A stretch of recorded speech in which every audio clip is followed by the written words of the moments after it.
কোরবানি দেওয়ার সামর্থ্য নাই এমন ব্যক্তি যদি নিজ চুল নখ কাটা থেকে বিরত থাকে, ঈদের দিন কর্তন করে, তবে কি সে কোরবানির নেকি পাবে? এটা তো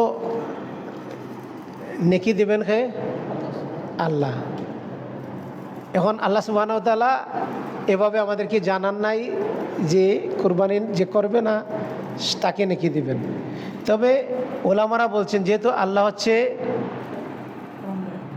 আল্লাহ বড়, আল্লাহু আকবার, এবং আল্লাহ সুবহানাহু ওয়া তাআলা তার কোনো কিছু কাউকে দিলে কি হয় না, আল্লাহ ফুরিয়ে যায় না।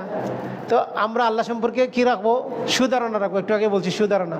তো আমরা আলেমরা সুধারণা রাখছেন, আমাদের পূর্ববর্তী আলেমরা সুধারণা রাখছেন যে কেউ যদি এরকম করে তা আল্লাহ তাকে সওয়াব দেবেন ইনশা আল্লাহ। আল্লাহু আলম, আল্লাহই ভালো জানেন।